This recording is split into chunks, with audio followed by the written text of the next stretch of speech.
High hello viewers, welcome to NTV. నేను Tarak. This video is brought you by Colors join అవ్వండి, ఫిట్గా హెల్తీగా ఉండండి. మన పవని గారు లాగా అనమాట. హాయ్ పవని గారు. హలో అండి, నమస్కారం. ఎలా ఉన్నారు? నేను బాగున్నాను. బయట అంతా కూడా అదే మేనే నడుస్తుంది. ఎవరి మేనే నడుస్తుంది? పుష్పమేనియా కాదు, మీ చిన్నాన్న ఆయన. అంటే చిన్న ఆయన అని ఒక చిన్న డైలాగ్ తోటి అంత పెద్ద సినిమాలో అంత పెద్ద ఇంపాక్ట్ క్రియేట్ చేశారు. కరెక్ట్గా చెప్పాలంటే పుష్ప 2లో కథ ఏంటి అంటే యాక్చువల్గా మీదే ఉంది మొత్తం టోటల్గా. అంటే డైలాగులు చాలా తక్కువ. అంత అంటే ఇలాంటి సినిమాలు ఏంటంటే జస్ట్ ఒక ఫ్రేమ్లో కనపడినా చాలు, లేదంటే ఒక సీన్లో కనపడినా చాలు అనుకుంటారు. మీకు ఉన్న క్యారెక్టర్ని బట్టి డైలాగులు తక్కువైనా ఇంకోటి తక్కువైనా కూడా ఇంపాక్ట్ అంతా మీదే.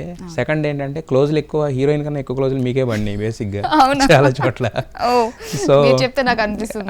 సో మరి పుష్ప 2కి మీరు ఓకే అయ్యారు, కన్ఫర్మ్ అయ్యారు అంటే ఎందుకంటే ఫస్ట్ పార్ట్లో ఏమి ఉండదు కదా అన్నప్పుడు ఏమనుకున్నారు? ఊహించారా ఈ కైండ్ ఆఫ్ థింగ్ నాకు పడుతుంది, ఇంత పెద్ద ఇది వస్తుంది అని చెప్పి ఏమన్నా?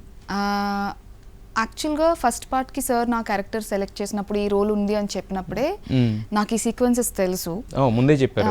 ఎందుకంటే ఫస్ట్ ఒక సినిమా అనుకుని తర్వాత డివైడ్ అయింది కదా, అప్పుడే నాకు తెలుసు సీక్వెన్సెస్. కాకపోతే ఇంత ఇంపాక్ట్ఫుల్గా ఇప్పుడు టర్న్ అవుట్ అవుతుందని నేను ఎప్పుడు అనుకోలేదు. మీరు అన్నట్టు ఫస్ట్ పార్ట్లో నేను జస్ట్ ఒక సీన్లో 2 సీన్లో మాంటాజెస్ లాగా కనిపిస్తాను. ఎవరు ఎక్స్పెక్ట్ కూడా చేయరు. అసలు నా ఫ్రెండ్స్ కానీ నా వర్క్ కొలీగ్స్ కానీ అందరూ అసలు ఈ సినిమాలో నువ్వు ఎందుకున్నావు, పార్ట్ 1 చూసి సినిమాలో నువ్వు ఎందుకున్నావు, ఒక్క డైలాగ్కి ఒక్క సీన్కి అసలు అర్థం కాలేదు, ఎందుకు చేసావని అన్నారు. ఇంపార్టెన్స్ ఉంది నాకు తెలుసు, అది మీకు సెకండ్ పార్ట్లో తెలుస్తుంది అని చెప్పేదాన్ని. సో ఎవరు ఎక్స్పెక్ట్ చేయలేదు. ఇప్పుడు సినిమా రిలీజ్ అయిన తర్వాత అందరూ షాక్ అయ్యారు యాక్చువల్లీ. మరి అయితే బేసిక్గా తెలుగు అమ్మాయిలు అనగానే ఒక కొంచెం సిగ్గుగా బిడింగ్ ఇలా ఉంటారు. బట్ అంటే స్పాయిలర్స్ లేకుండా చెప్పాలి కాబట్టి మీరు అన్నట్టు ఫస్ట్ జాతరలో ఉన్నది ఓకే, బట్ తర్వాత లాస్ట్ సీన్లో మాత్రం కొంతమందికి బాగా అంటే మాకే అనిపించింది. సో మరి చేస్తున్నప్పుడు మీకేమీ లేదా అంటే తర్వాత ఒక ఆర్టిస్ట్గా ఒకటి మనం ఫిక్స్ అయినప్పుడు ఏ ఎమోషన్ అయినా చేయాలి, చాలా కంఫర్టబుల్గా అన్ని ఎమోషన్స్లోనూ ఉండాలి అని చెప్పి ఒక మైండ్ సెట్తో పనిచేస్తాం కదండి. కథకి అది సినిమాకి అది ఎంత ఇంపార్టెంట్ అని తెలిసినప్పుడు, మన చుట్టూ ఉన్న వాళ్ళందరూ ప్రొఫెషనల్స్ అని తెలిసినప్పుడు ఐ థింక్ ఆ కంఫర్ట్ జోన్ వచ్చేస్తుంది. అండ్ సుక్కు సార్ కానీ బన్నీ సార్ కానీ చాలా జాగ్రత్తగా ఆ సీన్స్ కానీ ఏమన్నా చేపించారు, ఎప్పటికప్పుడు చెక్ చేస్తూ ఉన్నారు. మిగిలిన టీం కూడా, డైరెక్షన్ టీం ఎవ్రీవేర్. సో నాకు ఎప్పుడు నాకు భయం కానీ ఎలా వస్తుంది ఏంటి అన్నది లేదండి. మనం సుక్కు సార్ ఒకటే చెప్పారు, నువ్వు నీ ఎమోషన్తో నువ్వు కంటిన్యూ అయిపోవు, మిగతాదేం పట్టించుకోకు, నేను నిన్ను బాగా చూపిస్తాను అన్నారు. అండ్ టీం అందరూ కూడా మీరు అసలు ఏం కంగారు పడదు, సుక్కు సార్ సినిమా అని. అంతకన్నా అయితే నాకు తెలిసింది ఏంటంటే ఎవరో కొంతమంది టీంలో ఒకళ్ళిద్దరు చెప్పారు, అంటే నేను రాంగ్ అయితే కనుక కరెక్ట్ చేయండి, body double in the sense అంటే మనకి డూప్ వాడారు అని చెప్పేసి అన్నారు. నేను అన్నాను డూప్ వాడినా కూడా ఇప్పుడు కనపడేది ఆ అమ్మాయే కదా, ఇప్పుడు ఆ అమ్మాయిని అనుకుంటారంటే కాదు, సెట్స్లో కంఫర్టబుల్గా ఉంచడానికి కొన్ని షార్ట్స్లో వాడారు అని చెప్పేసి అన్నారు. అది నిజమా అబద్ధమా? లేదండి, స్క్రీన్ మీద కనిపించిన ప్రతిసారి నా ఒక చిన్న హెయిర్ ఉన్న హ్యాండ్ ఉన్న మొత్తం నేనే. డూప్ ఉన్నారు దేనికి అంటే కెమెరా రిహార్సల్స్ చాలా అవుతాయండి, కెమెరా రిహార్సల్స్ అవుతాయి.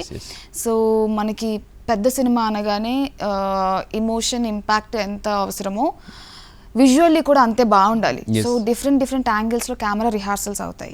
సో ఆ కెమెరా రిహార్సల్స్ టైంలో ఆర్టిస్ట్ని ఇబ్బంది పెట్టకుండా, ఎవరైతే మెయిన్ ఆర్టిస్ట్ ఉన్నారో వాళ్ళు ఇబ్బంది పెట్టకుండా బాడీ డబుల్స్ ఉంటారు. So that camera movement check చేసుకొని ఆ తర్వాత సీన్ రిహార్సల్ దగ్గర షార్ట్ కంపోజిషన్ కోసం అంతే. సీన్ రిహార్సల్ దగ్గర నుంచి డైలాగ్ రిహార్సల్ దగ్గర నుంచి అన్ని మేమే చేసాం టోటల్.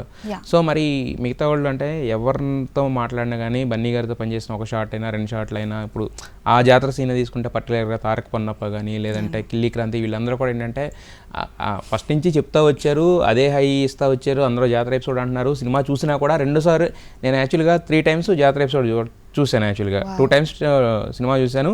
సెకండ్ హాఫ్ ఒకసారి సపరేట్గా చూడాల్సి వచ్చింది. సో బట్ ఆ జాతర ఎపిసోడ్ మాత్రం సేమ్ హై, ఎన్నిసార్లు చూసినా అదే హై కంటిన్యూ అవుతుంది. సో మరి మీకు చెప్పినప్పుడు సుకుమార్ గారు అంటే ఈ ఎమోషన్ ఇదంతా ఓకే, బట్ ఎలా ప్రిపేర్ చేశారు మీరు? దానికి సపరేట్గా మీ తరపున ఏమన్నా పెట్టారా? సెపరేట్గా ముందేం ప్రిపరేషన్ లేదండి, ఏం చెప్పలేదు, నాకు ఇన్ఫర్మేషన్ ఏమీ లేదు. ఇన్ఫర్మేషన్ ఇన్ ద సెన్స్ అంటే మీ తరపున ఎందుకంటే సుకుమార్ గారు ఆ స్పేస్ ఇస్తారు ఆడియన్స్ అంటే ఆర్టిస్ట్కి, ఇదే చెయ్యని కాదు ఇలా చేస్తానన్నా సార్ అసలు ఏం చెప్పరు. ఫస్ట్ ఆర్టిస్ట్ ఎలా చేస్తారో చూస్తారు. ఈవెన్ బన్నీ సార్ కూడా చాలా మంది అడుగుతారు, అంత పెద్ద యాక్టర్తో చేస్తారు కదా, మీకు ఇన్పుట్స్ ఏమైనా ఇస్తారు అంటే బన్నీ సార్ ఒకటి నమ్ముతారు, ప్రతి ఆర్టిస్ట్కి ఒక టైమింగ్ ఉంటుంది, ఇండివిజువాలిటీ, వాళ్ళకి ఒక స్టైల్, వాళ్ళకి ఒక టైమింగ్ ఉంటుంది. మనం ఈ సెట్లో వచ్చాము అంటేనే మనకి ఏదో ఒక స్ట్రెంగ్త్ ఉంది అని సుక్కు సార్ కానీ బన్నీ సార్ కానీ ఇద్దరు నమ్ముతారు. So Sukku sir working style ఎలా ఉంటుందంటే నీకేమనిపిస్తుంది చెప్పు, నువ్వు ఎలా ఫీల్ అవుతున్నావు, నువ్వు చేసి చూపించు అని ఒక 2-3 వేరియేషన్స్ చూస్తారు. దానిలో సార్కి ఇంకా ఏం కావాలి ఎడిషన్, ఆయన విజన్ బట్టి ఎలా కావాలి అని చెప్పి అప్పుడు ఇన్పుట్స్ ఇస్తారు. సార్ ఫస్ట్ అయితే ఆర్టిస్ట్దే చూస్తారు. సో అది చాలా మంచి ఎక్స్పీరియన్స్ అండి. నేను ఎక్స్పెక్ట్ చేయలేదు అలా ఉంటుందని. సుక్కు సార్ సెట్లో రిహార్సల్కి వచ్చారు అంటే ఓకే చాలా మంచి ఫీలింగ్, విల్ క్రియేట్ సంథింగ్, ఏదో ఒక మ్యాజిక్ అవుతుంది అన్న ఒక మంచి ఎక్స్పీరియన్స్. ఓకే. సో మరి మీకు కాంప్లిమెంట్స్ ఏమైనా ఇచ్చారా సుకుమార్ గారు ఆన్ స్పాట్? చాలా మందికి క్లాప్స్ అంట, ఒక ఆర్టిస్ట్ అయితే ఏకంగా ముద్దే పెట్టారంట. నాకు కూడా, మీకు కూడా పెట్టారా? చాలా ప్రేమగా చూసుకుంటారు సార్ ఆర్టిస్ట్ ని. ఒక మంచి షాట్ మంచిది ఏదన్నా సార్ కి నచ్చినట్టు అనిపిస్తే అసలు నువ్వు సూపర్ నువ్వు అసలు అని చెప్పి తల మీద ముద్దు పెట్టారు. ఎక్కడ ఏ షాట్ కి? అది క్లైమాక్స్ ఫైట్, ఎమోషనల్ సీన్. అసలు కావేరి అనే క్యారెక్టర్ ఆ పర్టికులర్ సీక్వెన్స్ లో చాలా లోన్లీగా ఫీల్ అవుతుంది. అంటే నేను ఎక్కడో ఉన్నాను, నన్ను ఎక్కడికో తీసుకొచ్చారు, నన్ను సేవ్ చేయడానికి మా చిన్నాన్న వచ్చారు అన్న స్పేస్ చాలా లోన్లీ స్పేస్ అది. అలాంటి టైంలో ఆ సీక్వెన్సెస్ అవుతున్నప్పుడు షార్ట్ తర్వాత సార్ వచ్చి సారీ రా నిన్ను ఇబ్బంది పెడుతున్నాను, చాలా చాలా బాగా వస్తుంది అని చెప్పి తల మీద ముద్దు పెట్టారు. అది చాలా మంచి మూమెంట్. మీకేమో కాపాడిన తర్వాత మీకు ముద్దు పెట్టారు, మిమ్మల్ని ఏడిపించిన తారక్ పన్నప్ప కూడా ముద్దు పెట్టారు అంటే చూసారు? తారక్ గారికి కూడా ముద్దు పెట్టారు. సో చూసారు అది మీరు? నేను చూసాను, అక్కడే ఉన్నారు కదా. సో మాకు ఈ బన్నీ గారి తాండవం కానీ అదంతా చూస్తూ ఉంటే మాస్ జాతర అని దానికి పర్ఫెక్ట్ డెఫినేషన్ లాగా కనిపిస్తున్నాయి స్క్రీన్స్ అన్ని, బిగ్ స్క్రీన్స్ అన్నీ కూడా. అంటే ఎంత ఏలేయకుండా ఉన్నవాడన్నా లేకపోతే ఎప్పుడు కూడా క్లాప్స్ కొట్టినోడు కూడా ఈరోజు ఆ పని చేస్తున్నారు. యాక్చువల్గా మల్టీప్లెక్స్లో కూడా అదే రెస్పాన్స్ వస్తుంది. సో మరి మీకు థియేటర్లో చూసిన అంటే సారీ మీకు లొకేషన్లో ఆన్ లొకేషన్లో ఉండి చూసినప్పుడు ఏమనిపించింది? సూపర్ హై ఫీలింగ్ అండి అసలు. ఈవెన్ జాతర సీక్వెన్స్ కూడా చూసినట్టయితే ఆ ఫైట్ టేక్ ఆఫ్ సీన్ నా ఫేవరెట్ షాట్, ఫేవరెట్ షాట్. ఎలా కంపోజ్ చేశారు అన్నది నేను ఒకసారి, నాకు రిహార్సల్ వాళ్ళు ముందు ఫైట్ రిహార్సల్స్ ముందే చేశారు, నాకు తెలియదు రిహార్సల్స్ కూడా ఉంటాయి ఫైట్స్కి అని చెప్పి. సో ఇలా ఇదండి షార్ట్ అని చెప్పి ఆన్సెట్ నాకు చూపిస్తే వావ్ అనుకున్నాను నేను. సో ఈ షార్ట్లో మనం ఉంటున్నాము మెయిన్ ఆర్టిస్ట్గా అని చెప్పి it was so exciting. And to see Bunny sir do that fight, ఆ సారీ ఫైట్ జాతరలో క్రేజీ ఎక్స్పీరియన్స్. ఏమనిపించింది మీకు అన్న? అంటే ఇప్పుడు మనం అంటే అల్లు అర్జున్ అంటే ఇప్పుడు చాలా సినిమాలో చూసుంటారు, అంటే మనం వర్క్ చేస్తాం మీకు తెలియదు కదా, ఫస్ట్ సినిమాలో ఎప్పుడు చూసుంటారు, తర్వాత ఫస్ట్ పార్ట్లో చూస్తేనేమో అలా ఉంది, సెకండ్ పార్ట్ ఇంత హైప్ వచ్చేసింది కదా. సో మరి అక్కడ ఆన్ లొకేషన్లో ఉండి చూసినప్పుడు అది ఎలా చెప్పాలి, నేను ప్రతి ఒక్క రోజు సినిమా షూటింగ్కి వెళ్ళినప్పుడు I use to feel thankful. Pushpa 2 జనరల్గా సుక్కు సార్ చాలా రోజులు షూట్ చేస్తారు అంటారు. నేను ఓకే సార్ ఎన్ని రోజులు షూట్ చేసినా పర్లేదు, నేను వస్తాను సార్ హ్యాపీగా సెట్కి, I be so happy to work with Sukku sir and Bunny sir అని చెప్పి ఆ గ్రేట్ఫుల్ ఫీలింగ్తో వెళ్ళి అక్కడ జస్ట్ ఉండి అబ్జర్వ్ చేస్తే చాలు, చాలా లెర్నింగ్ ఎక్స్పీరియన్స్ అది. సో అలాంటిది మనకి ఇన్ఫర్మేషన్ ఆన్ సెట్ వస్తున్నప్పుడు కూడా చాలా మీరు ఫోకస్డ్గా కీన్గా ఉండాలి. ఓకే బన్నీ సార్ ఏమనుకుంటున్నారు ఈ సీన్లో, సార్ ఎలా ఫీల్ అవుతున్నారు ఈ క్యారెక్టర్లో, సుక్కు సార్ ఏం ఎక్స్పెక్ట్ చేస్తున్నారు ఇందులోంచి అని చెప్పి చాలా అబ్జర్వ్ చేసి చూడాల్సి వస్తుంది. ఓకే సో చాలా ఫోకస్డ్గా కీన్గా అక్కడే ఉండాలి. ఓకే బన్నీ సార్ పెద్ద స్టార్, ఆ స్టార్కి నేను ఫ్యాన్ గర్ల్గా ఉండేది నేను సెట్లో చేయలేకపోయాను, నేను క్యారెక్టర్లో ఉండాల్సి వచ్చింది. So I hugely respect Bunny sir for his hard work and for the conviction he gave for that character and for the bond between our characters also. చాలా డిస్టెన్స్ ఉంటుంది, ఎప్పుడు కలిసి మాట్లాడుకునే సీన్లు ఏమి ఉండవు లాస్ట్ లోనే తప్ప. ఎగ్జాక్ట్లీ, కానీ ఆ ఎఫెక్షన్ ఫీల్ అయ్యేలాగా చేశారు బన్నీ సార్.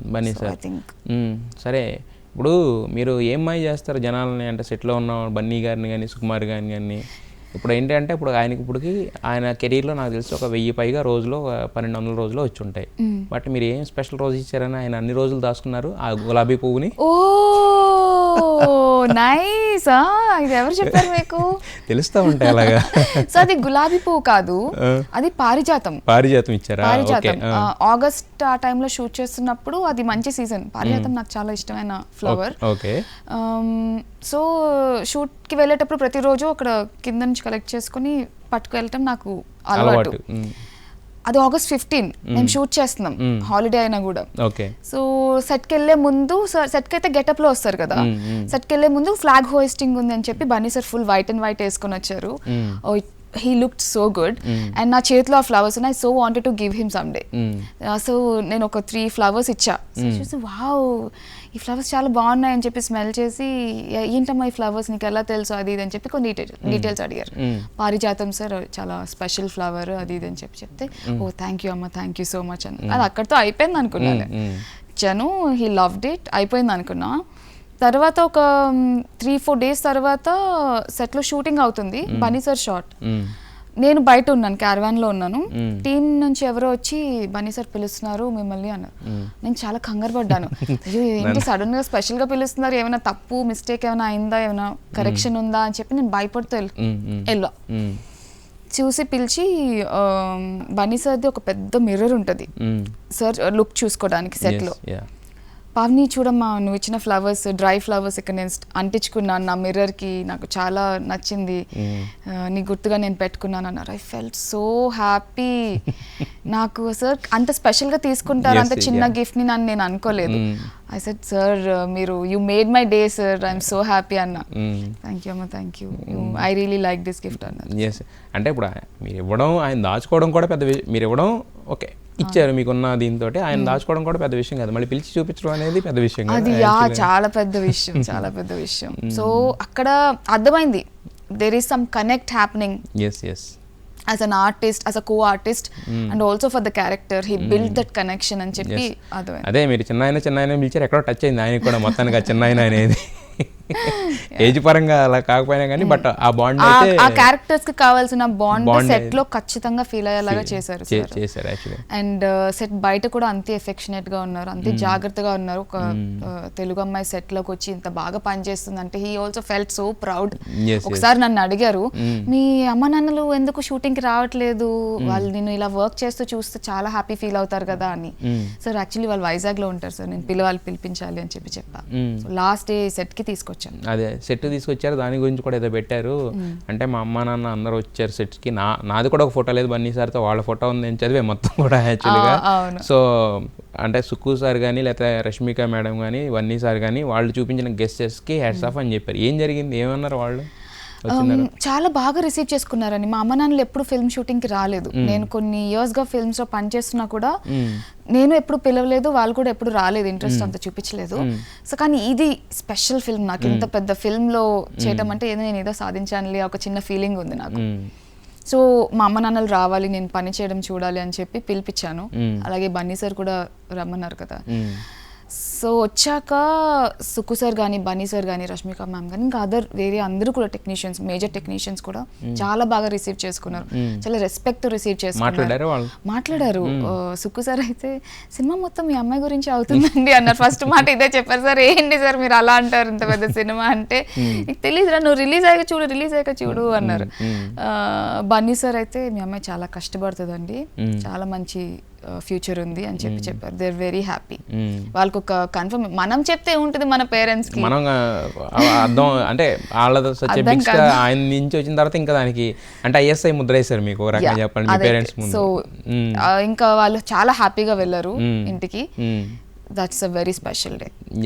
అయితే యాక్చువల్గా లాస్ట్ ఫైట్కి వచ్చేసరికి చూసుకుంటే కనుక లాస్ట్ ఫైట్ కూడా మొత్తం టోటల్గా థర్డ్ పార్ట్ లీడ్ అంతా మీతోనే కదా అయింది యాక్చువల్గా. మీరు కష్టపడి చేసిన సీన్ కానీ అక్కడ నెక్స్ట్ వచ్చేది ఆ గెటప్కి లేదంటే అక్కడున్న సెటప్కి, అంటే ఏదో సోఫిస్టికేటెడ్గా మేకప్ వేసి కూర్చొని చేయడం వేరు, ఆ దండలు అవన్నీ హడావిడి రకరకాల చీరలు చేతులు కాళ్ళు ఇంత ఉంటుంది కదా. మరి ఎలా ఉండేది ఆయన అల్లు అర్జున్ గారితో అంత ఇరిటేషన్లో, అంటే సపరేట్గా కూర్చుంటే వెళ్ళి సుక్కు సార్ ఎక్స్ప్లెయిన్ చేయడం అలా ఉండేదా, లేదంటే నార్మల్గా అందరితో కలిసి మాట్లాడడం అలా ఏమైనా ఉండేది ఆ క్యారెక్టర్ కోసం?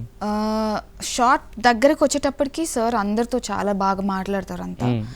అండ్ అది మీరు చెప్పిన కష్టం కానీ ఇంకా చాలా కష్టం అండి. చాలా ఇప్పుడు ఏంటది ఎలివేషన్ సీన్స్ కానీ ఏమైనా సీన్స్ కానీ ఫైట్ సీక్వెన్స్ కానీ ఆ విజువల్లీ అలా రావడానికి చాలా డస్ట్ పౌడర్ యాడ్ చేస్తారు సెట్లో. అది దగ్గరుండి మేము ముక్కులోకి తీసుకుంటాం మేము, అది చాలా హెల్త్ డిస్టర్బ్ అయ్యే ఛాన్సెస్ కూడా చాలా ఉంటాయి. అలాంటిది బన్నీ సార్ ఆ ఫుల్ డస్ట్ పౌడర్ లో, ఆ గెటప్ లో, ఆ రోప్ వర్క్ తో చాలా కష్టమైన, బట్ సార్ చాలా ఈజ్ తో చేస్తారు, చాలా సింపుల్ గా కనిపించేలాగా చేస్తారు సార్, కానీ చాలా కష్టమైన పని కాదు. ఇంకా పుష్పరాజ్ అనేవాళ్ళు వ్యక్తి సపరేట్ గా లేడు, బన్నీ అనే రేంజ్ లో. ఇప్పుడు నాకు తెలిసినంత వరకు బన్నీ గారికి చాలా కష్టం అవుతుంది నెక్స్ట్ ఏదైనా క్యారెక్టర్కి వెళ్ళాలంటే కూడా, అంతగా ఆయన ఇన్బిల్డ్ చేసి చాలా ఇన్వాల్వ్ అయి చేస్తారు. ఆన్ సెట్ అయితే క్యారెక్టర్ మూడ్ లోనే ఉంటారు బన్నీ సార్. అయితే మరి మీకు ఆయన లాస్ట్ లో ఇచ్చిన కాంప్లిమెంట్ ఏంటి ఆ ఫైట్ సీక్వెన్స్ జరుగుతున్నప్పుడు? ఏదో సార్ నేను యాక్చువల్లీ నా సీన్ షార్ట్ అయిపోయిన తర్వాత ఆ జోన్ నుంచి రావడానికి కొంచెం టైం పడుతుంది నాకు. సైలెంట్గా కూర్చుంటాను నేను. కానీ ఏంటమ్మా నువ్వు సీన్కి షార్ట్కి ముందు షార్ట్ తర్వాత కూడా మూడ్లో ఉంటున్నావు కదా, నేను చూస్తున్నాను, అబ్జర్వ్ చేస్తున్నాను, ఎందుకు డిస్టర్బ్ అవుతావు, డిస్టర్బింగ్ సీక్వెన్స్ కదా, అసలు ఇదంతా డ్రామా, నువ్వు చాలా చాలా కూల్గా ఉండు, చాలా బాగా వస్తుంది, నువ్వు టెన్షన్ తీసుకోకు, ఈ ఫైట్ చూడు నీకోసం ఎంత కష్టపడి చేస్తున్నాను, ఈ ఫైట్ నీకు అంకితం ఇచ్చేసారు. అది నాకు అంకితం కాదు, కానీ ఇప్పుడు ఆ ఫైట్ చూసిన ప్రతి ఒక్క అమ్మాయి కనెక్ట్ అవుతుంది, ప్రతి ఒక్క అబ్బాయి కూడా కనెక్ట్ అవుతారు, వాళ్ళ ఫ్యామిలీలో ఎవరితో అయినా కనెక్ట్ అవుతారు. సో అంత బాగా వచ్చింది, వీఆర్ సో హ్యాపీ. ఇప్పుడు మరి ఇంతకు ముందు మనం మాట్లాడుకున్నాం, అంటే నేను క్యారెక్టర్లు నేను నమ్మి ఏది కావాలో అది మొత్తం నేను 100% ఇచ్చాను అని చెప్పేసి. సో అది చూసిన తర్వాత మనకి తెలుసు ప్రొఫెషనల్గా ఎలా చేస్తాము, ఎలా ఉంటాము, మన బౌండరీస్ ఎంతవరకు ఉంటాయి, అక్కడ ఎలా షూట్ చేస్తారని చాలామంది తెలియదు, రకరకాలుగా మాట్లాడుకుంటుంటారు. అది కూడా పక్కన పెట్టేస్తే ఎస్పెషల్లీ మన సినిమా చూసిన తర్వాత ఏంటంటే మన అమ్మ నాన్న ఎలా ఫీల్ అయ్యారు, మన ఇంట్లో వాళ్ళు ఎలా ఫీల్ అయ్యారు అనేది మనకి ఇంపార్టెంట్ కదా. సో వాళ్ళు ఎలా ఫీల్ అయ్యారు, వస్తున్న పేరు చూసి కానీ, లేదంటే అట్లీస్ట్ ఆ సీన్ చూసి ఎలా ఫీల్ అయ్యారు ఓవరాల్గా సినిమా చూసి? మా అమ్మ నాన్నలు షూటింగ్ చూడడానికి వచ్చినప్పుడు లక్కీగా ఈ సీక్వెన్స్లో ఒక ప్యాచ్ వర్క్ జరిగిందండి. దీనికి సంబంధించింది ఒక రోజు నేను వాళ్ళు ఏం కంగారు పడతారో భయపడతారో సీన్ చేసినప్పుడు మీకు రియల్గా అనిపిస్తుంది, రియల్గా చేసినట్టు అనిపిస్తుంది అని, అమ్మ ఇదంతా యాక్టింగ్, కంగారు ఏం పడొద్దు అని చెప్పి వాళ్ళు చూసారు, దగ్గరుండి చూసారు చుట్టూ ఎంతమంది ఎలా పనిచేస్తున్నారు అని చెప్పి. ఫస్ట్ కంగారు పడ్డారు, ఏంటంటే ఇంత కష్టపడాలా సినిమా షూటింగ్ అంటే అని వాళ్ళకి ఆ రోజు అర్థమైంది. కానీ ఆ సీక్వెన్స్లో వాళ్ళు ఉండడం వల్ల అలాంటి సీక్వెన్సెస్ మేము షూట్ ఎలా చేస్తాము అని వాళ్ళు చూసారు, ఎంత ప్రొఫెషనల్గా హ్యాండిల్ చేస్తారు అనేది వాళ్ళు చూసారు. అది వాళ్ళు డైరెక్ట్గా చూడడం వల్ల సినిమాలో చూసాక వాళ్ళకి ఏమి అనిపించలేదు, మేము చూసాం ఈ షూటింగ్ ఎలా జరిగిందో మాకు తెలుసు అని చెప్పి వాళ్ళు చాలా హ్యాపీగా ఫోన్ చేశారు సినిమా అయిన తర్వాత, చాలా బాగుందమ్మా, చాలా మంచి రోల్ పడింది నీకు, చాలా హ్యాపీ అని చెప్పారు. That's what is needed. మరి మిగతా అంటే రెస్పాన్స్ ఇంకా దాని గురించి మనం మాట్లాడే అవసరం లేదు, ఎందుకంటే ప్రతిసారి రెస్పాన్స్ గురించి మాట్లాడితే చాలా తక్కువ చేసినట్టు ఉంటుంది. 500 కోట్లు 3 రోజులు కలెక్ట్ చేసిన సినిమా గురించి మనం ఏం మాట్లాడక్కర్లేదు, ఇంకా ఎంత పెద్ద సక్సెస్ అనేది చెప్పక్కర్లేదు. బట్ ఆఫ్టర్ రిలీజ్ మీకు వచ్చిన కాంప్లిమెంట్స్ అంటే బెస్ట్ రకరకాలు చెప్తాను. ఇప్పుడు నేను చెప్తాను, మీరు పవన్ గారు అసలు అదరగొట్టేసారు, చించేశారు, అలా కాకుండా మీకు అంటే ఒక గుర్తుండిపోయే స్పెషల్ కాంప్లిమెంట్స్ అంటే ఏం చెప్తారు? చాలా కాంప్లిమెంట్స్ వస్తున్నాయి, అన్ని డైరెక్షన్స్ నుంచి వస్తున్నాయి, ఫ్యామిలీ, ఫ్రెండ్స్, వాళ్ళ రిలేటివ్స్ నుంచి ఎక్కడెక్కడ నుంచో స్క్రీన్ షాట్స్ వస్తున్నాయి. ఒక పర్టికులర్ అని ఇంకా చాలా ఉన్నాయి, నేను కొన్ని స్క్రీన్ షాట్స్ తీసుకుని పెట్టుకున్నా, చాలా మంది లాంగ్ మెసేజెస్ పెట్టారు, ఇంత కష్టము ఇదంతా పెయిడ్ ఆఫ్, నీకు ఇప్పుడు మంచి పేరు వస్తుంది, మంచి బ్రేక్ వచ్చింది, చాలా మంది కనెక్ట్ అవుతున్నారు ఈ రోల్ అని చెప్పి ఇవన్నీ వస్తున్నాయి. స్పెషల్గా అంటే సినిమా రిలీజ్ తర్వాత సుకు సార్ నన్ను ఎప్పుడు కాల్ చేయమని అడగలేదు, మెసేజ్ చేశారు, సినిమా చూసాక కాల్ చేయి అని చెప్పారు. నేను ప్రీమియర్ తర్వాత సుకు సార్ కాల్ చేశాను, అప్పుడు ఏదో బిజీ టోన్ వచ్చింది, తర్వాత సుకు సారే కాల్ చేశారు అరౌండ్ 1 o'clock ఆ నైట్, కావేరి సినిమా చూసావా ఎట్టా ఉంది అన్న. సార్ నేను సెట్లో చెప్తున్నప్పుడు నేను నమ్మలేదు, కానీ సినిమా మొత్తం నీ మీద అవుతుంది అంటే నేను చాలా జోవియల్గా తీసుకున్నాను సార్. ఇప్పుడు అందరూ అదే అంటున్నారు, చాలా చాలా హ్యాపీ సార్. ఇలాంటి ఆపర్చునిటీ ఎవరు నమ్మిస్తారు, ఇంత హై స్టేక్స్ ఉన్న సినిమాలో, ఇంత ఎక్స్పెక్టేషన్ ఉన్న సినిమాలో నన్ను నమ్మి నాకు ఆఫర్ ఇచ్చారు, థ్యాంక్ యూ సో మచ్ అని చెప్పా. పేరెంట్స్ అందరూ హ్యాపీయా, ఇంట్లో అందరూ హ్యాపీయా అడిగానని చెప్పు అన్నారు. Super happy sir, that one call I will remember. ఎందుకంటే ఇప్పుడు అంత పెద్ద డైరెక్టర్ గుర్తుపెట్టుకుని కాల్ చేసి అంటే మీరు అన్నమాట ఆయన గుర్తుంది, మీరు జోవియల్గా అన్న ఇది కూడా అయితే. మరి మీ చిన్నమ్మ ఎందుకంటే ఇప్పుడు మీ క్లోజ్లు అన్నీ నేను అన్నాను కదా ఇందాక, అది నాట్ ఓన్లీ అంటే ఆయన తీసిన విధానం కూడా ఎలా అంటే మీరు ఉంటే అల్లు అర్జున్తో ఉన్నారు, లేదంటే రష్మిక ఉన్నారు కాబట్టి ఇంకా కంపల్సరీ క్లోజెస్ నీడ్ అయినాయి యాక్చువల్గా. సో ఎమోషన్ కి కూడా అది ఇంపార్టెంట్ కాబట్టి. మరి మీ చిన్నమ్మతో ఎలా ఉండేది? ఓ చాలా కంఫర్టబుల్ ఫీలింగ్ ఇస్తారు రష్మిక మ్యామ్ సెట్ లో, అందరు ఆర్టిస్ట్ తో చాలా జోవియల్ గా ఉంటారు కూడా. అదే కదా ప్రాబ్లం, అదే ప్రాబ్లం అంటారు ఆవిడతోటి. కంఫర్టబుల్ గా బాగానే ఉంటది బట్ అల్లరి చేస్తారంట బాగా. ఆ అల్లరి నేను ఆ జోన్ లో మరి చూడలేదు ఎక్కువ, కానీ జాతర ఫైట్ సీక్వెన్స్ టైంలో మేము ఇద్దరం పక్కనే నించుని చూస్తున్నాం కదా సీక్వెన్సెస్, మేము చాలా జోవియల్ గా నవ్వుకుంటే చూడు చీరల్లో ఫైట్ చేస్తున్నారు అబ్బాయిలు అందరూ, వాళ్ళకి ఇప్పుడు తెలుస్తుంది చీరతో ఎలా హ్యాండిల్ చేయాలో కష్టం అంతా, దే నో నవ్ అని చెప్పి చాలా ఫనీగా మాట్లాడి మళ్ళీ సెట్లోకి వచ్చేసరికి యాక్షన్ అనగానే it was fun experience on the Jatra set especially Rashmika ma'am తో. ఇంకా అంటే ఏం షేర్ చేసుకున్నారంటే ఆఫ్ స్క్రీన్ బాండ్ అనేది? ఆఫ్ స్క్రీన్ అంత కాన్వర్సేషన్స్ ఏం లేవని, సెట్ లో మీకు 2,000 మంది 3,000 మంది అంత ఆర్టిస్ట్ తో అంత హడావిడిలో ఆఫ్ స్క్రీన్ మాట్లాడేంత ఎవరికి, అండ్ చాలా స్కెడ్యూల్ చాలా టైట్ ఉంటుంది.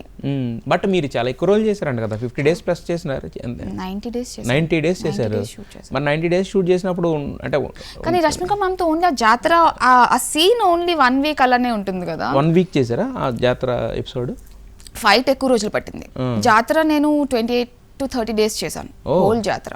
ఓకే. యా కాకపోతే చాలా మంది ఇంకా అదర్ ఆర్టిస్ట్ కూడా ఉన్నారు కదా, ఎక్కువ నేను మా ఫ్యామిలీ ఆర్టిస్ట్ తో ఎక్కువ వాళ్ళతో ఉండేదాన్ని. సో ఆఫ్ ద సీన్ అంత కాన్వర్సేషన్స్ ఏం అవ్వలేదు. సో లాస్ట్ ఫైట్ ఒక 45 to 50 days చేసాం. 45 days ఒక ఫైట్? యా ఫైట్స్ అంత ఈజీ కాదండి. అదేలే రోజుకి ఒక షాట్ అయి ఉంటుంది నాకు తెలిసి మాక్సిమం. అలా ఏం కాదు, చేస్తారు బాగానే షార్ట్స్ చేస్తారు, కాకపోతే చాలా డిఫరెంట్ స్టైల్స్ ట్రై చేస్తారు. ఇంకోటి ఏంటంటే అది డైరెక్ట్ ఫైట్ కూడా కాదు కదా, మనం రివీల్ చేయకూడదు, కానీ అది డైరెక్ట్ నార్మల్ ఫైట్ అయితే కాదు కదా. అది ఫైట్ డిజైన్ కూడా చాలా ఇంపార్టెంట్ కదా. ఇప్పుడు అంత థియేటర్స్ లో రప్ప అని చెప్పి ఫుల్ హైప్ వచ్చింది అంటే చాలా బాగా డిజైన్ చేశారు అది. సో మామూలుగా ఫైట్ చేయాలంటే అలా చేయొచ్చు, డిజైన్డ్ గా ఫైట్ చేయాలంటే టేక్స్ టైం. సో మరి ఇంతకుముందు ఆల్రెడీ పైలం పిల్లగా చేసినట్టున్నారు కదా, ఆ టైంలో బాలయ్య గారిని కలిసినట్టున్నారు కదా? నేను కలవలేకపోయాను యాక్చువల్లీ, నేను సెట్ లో షూటింగ్ లో ఉన్నాను, కాకపోతే మా పక్క సెట్ లోనే కలిసారు వాళ్ళు. నేను గెటప్ లో ఉన్నాను కదా, సో రాలేకపోయాను, బట్ మా టీం కలిసారు. బాలకృష్ణ సార్ ఈ సినిమాలు చూసి ఈ అమ్మాయి ఎవరు బాగా చేస్తున్నారు అది అంటే, పుష్పలో కూడా చేసింది అన్నారంట మా టీం మెంబర్స్. అవునా పుష్పలో చేస్తుందా, సెట్లో వర్క్ చేస్తున్నారు, ఓ నైస్ అన్నారంట. సో మరి కలిసే అవకాశం రాలేదా ఇప్పుడు వరకు? యాక్చువల్లీ వచ్చింది, అప్పుడే పక్క సెట్ నుంచి సార్ మా సెట్కి వచ్చారు. షార్ట్ లో ఉన్నాం మేము, బన్నీ సార్ అక్కడ ఉన్నారు, ఫైట్ సీక్వెన్స్ బన్నీ సార్ అక్కడ ఉన్నారు, నేను ఇక్కడ క్లైమాక్స్. బన్నీ సార్ అక్కడ ఉన్నారు, నేను ఇక్కడ ఉన్నా. సార్ నా వెనకనున్న గేట్ నుంచి వచ్చారు బాలకృష్ణ సార్. రాగానే ఫస్ట్ నేనే చూసి నమస్తే సార్ అని చెప్పా. సార్ సెట్లోకి వచ్చి బన్నీ సార్తో సుఖ సార్తో మాట్లాడారు, అలా కలిసాను, కానీ అంతకన్నా ఇంటరాక్షన్ ఏం అవ్వలేదు. వస్తుందిలేండి, టైం పడుతుంది. బట్ అంటే ఇది మీకు ఒక రకంగా అంటే మన వీసా ఇలా చెప్తాం కదా బయట కంట్రీస్కి వెళ్ళాలన్నప్పుడు, అలాగే ఇప్పుడు మీ పెద్ద లీగ్లోకి రావడానికి ఇది ఒక వీసా అనమాట. ట్రంప్ కార్డ్ లాగా ఉపయోగపడుతుంది మీకు ఖచ్చితంగా. మరి అంటే ఇప్పుడు వైజాగ్ నుంచి ఇక్కడికి వచ్చి సినిమాల్లో చేయాలి అనే ఇదంటే బేసిక్గా ఇంట్లో ఒప్పుకోరు కదా నార్మల్గా. అంటే ఇప్పుడు మీరంటే తీసుకొచ్చి చూపించారు అదంతా వేరు, బట్ ఇనిషియల్ డేస్లో ఇప్పుడు ఎవరైనా అలాగే అనుకుంటారు. సో మరి మీరు ఏం ప్రామిస్ చేసి వచ్చారు, దాన్ని ఎలా ఇక్కడ వరకు ఎలా రాగలిగారు? ఇంట్లో కరెక్ట్ ఫస్ట్లో చాలా రఫ్ సిచ్యువేషన్సే ఉన్నాయి. బాగా చదువుకున్నావు, మంచి స్టూడెంట్వి, మంచి జాబ్ చేసుకుంటే కెరీర్ అంతా బాగుంటుంది కదా. ఇది ఒక తెలుగు అమ్మాయికి కన్వెన్షనల్ పాత్ అయితే కాదు, నేను చాలా దాటుకుంటూ రావాల్సి వచ్చింది మా ఇంట్లో ఎక్స్పెక్టేషన్స్ వాటిని. కానీ అలానే మా ఇంట్లో వాళ్ళు కూడా వాళ్ళ బాధ ఎప్పటికప్పుడు చెప్తూ ఉన్నారు, కోప్పడ్డారు, అదంతా అయింది. మెల్లగా ఈ జర్నీలో వాళ్ళు అర్థం చేసుకున్నారు నేను చాలా సీరియస్గా ఉన్నాను ఈ కెరియర్లో, నేనైతే డెసిషన్ మార్చుకునేది లేదు అని చెప్పి వాళ్ళకి అర్థమైంది. నేను చేస్తున్న ప్రాజెక్ట్స్ కూడా ఎప్పటికప్పుడు, లాస్ట్ ఇయర్ పరేషాన్ రిలీజ్ అయింది, దాని రెస్పాన్స్ కూడా రానా సార్ ప్రజెంట్ చేశారు సినిమా, ఆ రెస్పాన్స్ కూడా చూసి ఓకే మంచి వర్క్ చేస్తున్నావు బాగుంది అని చెప్పి ఆ నమ్మకం మెల్లగా స్టార్ట్ అయింది. ఆ తర్వాత కొంచెం ఓకే ఇది కూడా మంచి ప్రొఫెషన్ అని చెప్పి వాళ్ళకి ఒక నమ్మకం వచ్చింది. ఓకే, ఇప్పుడు హ్యాపీ. ఇంకా మళ్ళీ పెళ్లి చేసుకో ఇలాంటివి అప్పుడేం లేవా ప్రపోజల్స్? అంటారు, బట్ నేను కొంచెం సీరియస్గా కెరీర్ ఫోకస్డ్ ఉన్నానని వాళ్ళకి అర్థమైంది ఇప్పుడు. ఓకే నీ ఇష్టం చేసుకుంటా. అంటే మరి ఇప్పుడు మీకు తెలుగు అమ్మాయి అనగానే ఇప్పుడు ఏంటంటే 2 రకాలు ఉంటాయి. ఒకటి ఏంటంటే ప్లస్ పాజిటివ్స్ ఉంటాయి, నెగిటివ్స్ ఉంటాయి. మరి ఇప్పుడు మీకు పిలిచేటప్పుడు కూడా డైరెక్టర్స్ ఎక్స్పెక్టేషన్స్ అన్ని చెప్తారా, లేదంటే కనుక అలా వదులుకున్న ప్రాజెక్ట్స్ ఏమైనా ఉన్నాయా? ఎక్స్పెక్టేషన్స్ సెపరేట్గా తెలుగు అమ్మాయి కానీ వేరేగా ఏమి ఉండవు. అలా అని కాదు నేను అనేది. ఇప్పుడు కొంతమంది ఇప్పుడు ఇంతకుముందు మీరు అన్నారు బన్నీ సార్ కానీ వీళ్ళు అడిగేవాళ్ళు కంఫర్టబుల్గా ఉన్నారా అని చెప్పేసి, ఈ కైండ్ ఆఫ్ థింగ్స్లో కొన్ని ఉంటాయి కదా. అంటే వాళ్ళు అడిగింది సెట్లో అంతా ఓకే కదమ్మా, నీకు ఇబ్బంది ఏం లేదు కదా. నేను అనేది అదే, నేను అనేది అప్పుడు ఏంటంటే కొంతమంది కొన్ని క్యారెక్టర్స్తో మనం కంఫర్టబుల్ కాకపోవచ్చు. సో అలా వదులుకున్న సినిమాలు ఏమైనా ఉన్నాయా అని అనేసరికి ఇప్పుడు వరకు ఆ పర్టికులర్ రీజన్ వల్ల అలా వదులుకున్నది ఏం లేవండి. నాకు తెలిసి మంచి కథలు రావటం కోసమే నేను చూస్తున్నాను. నాకు ఏదైనా ఎప్పుడైనా మంచి కథ మంచి రోల్ అనిపిస్తే అది నేను చేస్తున్నాను, లేకపోతే సారీ అని నేను ఈ రోల్కి కనెక్ట్ అవ్వలేకపోతున్నాను అని చెప్పి అదే వదులుకున్నవి చాలా ఉన్నాయి. అంటే చూసీగా వెళ్తున్నారు అన్నమాట. చూసీగానే అంటే ఓన్లీ హీరోయిన్ అలా లేదు కదా, అంటే మీకు ఏదైనా ఇంపార్టెంట్ క్యారెక్టర్ అన్నా కూడా. అంటే ఇప్పుడు మీరు ఈ క్వశ్చన్ ఒక తెలుగు అమ్మాయిని అడుగుతున్నారు, నేను ఎవరిని ఒకసారి ఉండండి చెప్తా. తెలుగు సినిమా మనకి ఇప్పుడు ఎంత క్రేజో మనకు తెలుసు.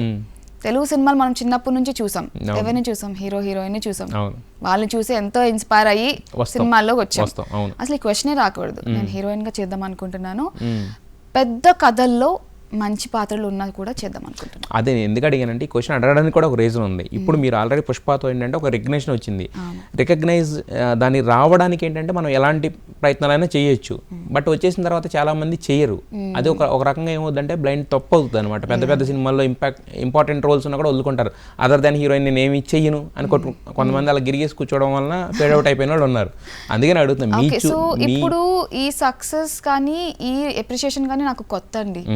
కొంచెం టైం తీసుకుంటున్నా అర్థం చేసుకోవడానికి అసలు ఏం జరుగుతుంది అని. దాని తర్వాత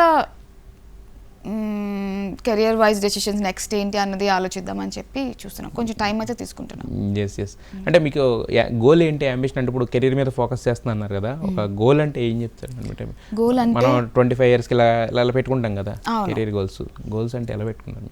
ఎప్పటికైనా సినిమా చేయాలి, ఎప్పటికైనా సినిమాలో ఉండాలి, మంచి కథల్లో నేను భాగంగా ఉండాలి, మంచి డైరెక్టర్స్తో మంచి టెక్నీషియన్స్తో వర్క్ చేయాలి. ఇది ఒక్కటే.